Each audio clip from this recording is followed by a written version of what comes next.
오늘 말씀은 마가복음 12장 18절에서 34절까지 말씀입니다. 마가복음 12장 18절에서 34절까지 말씀.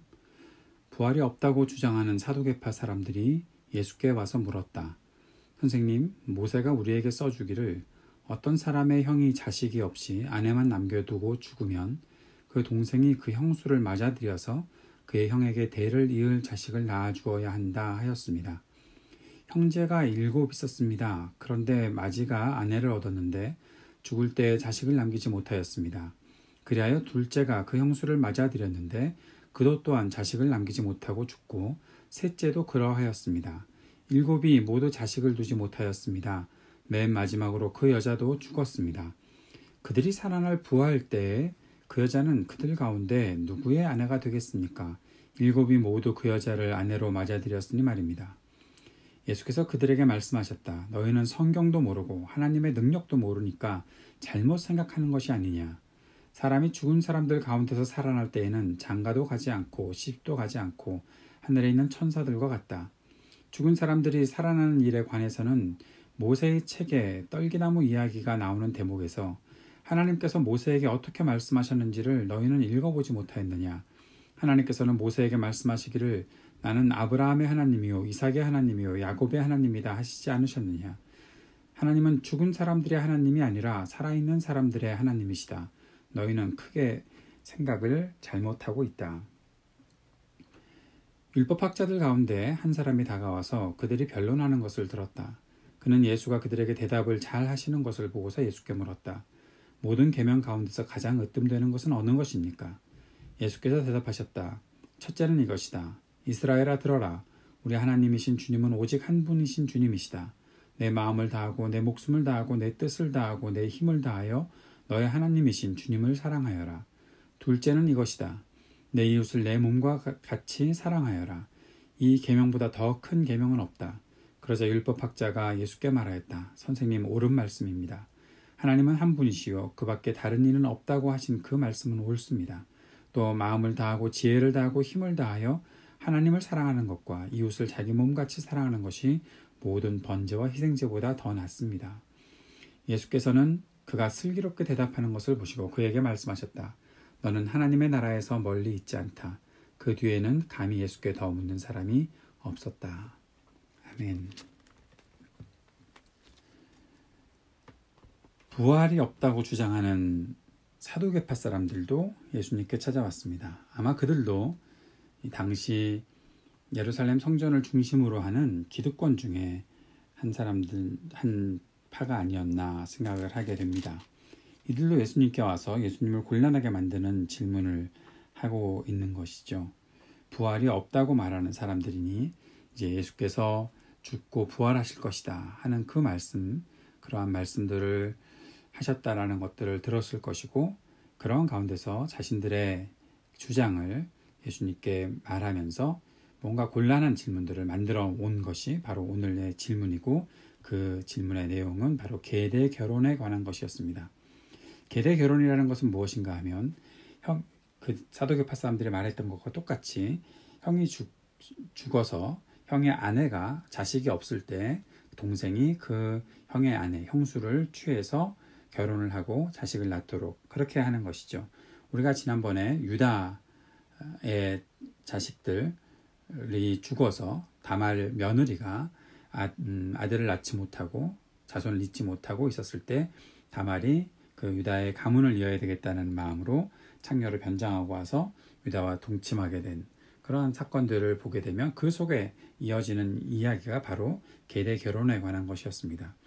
이것은 형수가 동생의 아내가 되었다 그런 식으로 생각할 것이 아니라 단지 한 여자가 여러 남자들과 결혼하게 된 한 가족 그 형제들과 결혼하게 된 거기에 초점을 맞추는 것이 아니라 여인이 아들이 없이 그 이야기는 여인이 의지할 삶의 어떠한 그 기반 그것이 없다는 것을 말하고 있는 것인데 그것을 그렇게 되면서 불행해지지 않도록 그 가족들이 그 여인을 잘 돌봐주고 책임져 주어야 하는 그런 일들을 말하고 있는 것이죠. 이 좋은 예가 보아스와 룻의 만남 속에 나타나는 것이죠.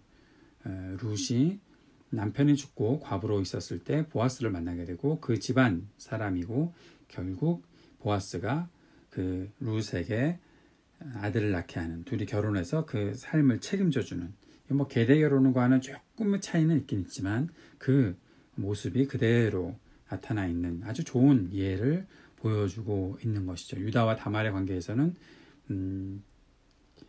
해야 될 일들을 하지 못한 부분들, 책임져야 될 것들을 책임지지 못한 부분들 때문에 있었던 일이라면, 룻과 보아스의 관계에서 보아스는 룻을 책임져 주었다. 그 얘기가 바로 이 계대 결혼에 대한 이야기입니다. 그런데 사두개파 사람들은 부활을 부정하는 사람들이니 예수님께 이러한 질문을 하면서 예수님을 뭔가 곤란하게 만들려고, 부활한 이후에 그러면 그 여자가 누구의 아내가 될 것이냐라고 그렇게 물어봤던 것이죠. 예수님께서는 그들에게 두 가지의 답변을 하십니다. 너희는 성경도 모르고 하나님의 능력도 모른다.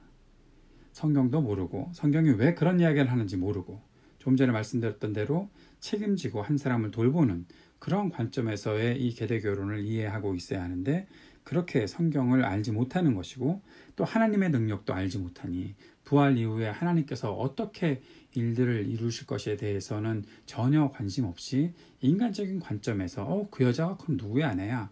그것에만 관심이 있다는 것이니까 결국 잘못 생각하는 것밖에 되지 않는다 라고 말씀하시는 것이죠. 그리고 25절에서 사람이 죽은 사람들 가운데 살아날 때 장가도 가지 않고 시집도 가지 않고 하늘에 있는 천사들과 같다. 그리고 더 중요한 말씀이 있습니다. 하나님은 살아계시는 산자의 하나님이시다. 산자의 하나님이시다. 그들은 죽은 사람의 부활이 없다고 말하고 있었으니 하나님께서 계셔도 뭐 부활이 없는데 어떻게 하나님이 무슨 일을 하시겠습니까? 그런데 예수님께서는 하나님은 살아있는 자들의 하나님이시다. 아브라함의 하나님, 이삭의 하나님, 야곱의 하나님. 아브라함, 이삭, 야곱 다 하나님 나라에 함께 살아가고 있는 사람들이다. 그들이 살아있으니 지금 하나님께서 그들의 하나님이심을 말씀하고 있는 것이죠. 단지 죽고 끝난 것이 아니다 라는 말씀을 하고 계신 것입니다. 더 중요한 또 하나의 내용이 있습니다.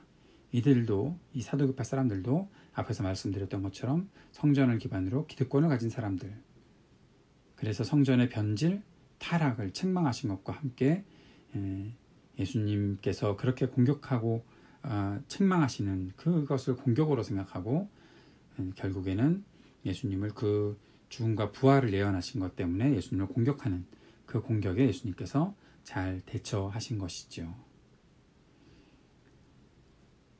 하나님께서는 부활하는 사람들에게 사람의 제한된 생각과 세계가 아닌 하나님의 능력을 입고 사는 세계를 열어주시는 분이십니다. 우리가 사람의 생각으로 하나님을 측정해 보려는 경우가 있습니다. 사람이 아무리 뛰어난 지혜로 하나님을 관찰한다고 해도 하나님의 전부를 이해할 수 없습니다. 하나님의 능력이 사람의 계산 안에 다 들어올 수 없습니다. 만약 내가 하나님을 전부 이해했다면 내가 생각한, 내가 다 이해한 그 하나님은 성경을 통해서 예수 그리스도를 통해서 자신을 알려주신 하나님이 아닐 가능성도 있겠지요. 하나님은 크신 분이십니다. 우리의 지혜, 우리의 생각 모든 것들을 뛰어넘으시는 분이십니다. 그 하나님을 우리의 생각대로 계산하고 재단하려는 그런 지도를 버려야 할 것입니다. 그러나 끊임없이 하나님을 알아가는 일들은 중요하고, 그렇게 하나님을 알아갈 때 얻게 된 하나님께서 알려주신 그 지식은 아무리 작아도 너무 소중한 보배로운 것이다. 그 사실을 우리가 잊지 말아야 할 것입니다. 이런 모든 대화를 듣고 있었던 율법학자들 가운데 예수님을 잘 이해하는 사람이 있었던 것 같습니다. 그가 물어보는 질문이 무엇인가 하면, 가장 으뜸되는 계명이 무엇입니까? 가장 으뜸되는 계명이 무엇입니까? 하나님을 사랑하고 이웃을 사랑하는 것이다. 예수님께서 대답하셨을 때 그는 그것에 동의하며 이렇게 말하지요. 사랑하는 계명을 지키는 것이 제사보다 낫습니다. 라고 대답하였습니다. 예수님께서 그를 칭찬해 주셨지요. 하나님께서 주신 이 모든 계명, 하나님과 이웃을 사랑하라는 것으로 요약될 수 있는 것이다. 주님께서 주신 계명을 온전히 지키기 위해서는 말씀 안에 기록된 세밀한 것까지도 잘 살피고 있어야 한다. 하나만 지키는 것은 아니고요. 이 모든 것들을 함께 생각할 수 있어야 한다라는 것을 예수님께서 가르쳐 주고 계십니다. 우리의 마음속에 한 가지 꼭 담아야 되는 마음은 바로 하나만 잘하면 되겠다 그런 것이 아니라 우리가 지름길로 빨리 무엇인가를 더 얻겠다 그런 것도 아니고 믿음으로 사랑하라는 주님의 말씀을 지키며 살아가는 것, 이것이 영원히 지속돼야 될 삶이다. 이것이 우리가 하는 어떤 행위보다도 더 나은 것이다. 그것을 분명히 믿고 살아가야 할 것입니다.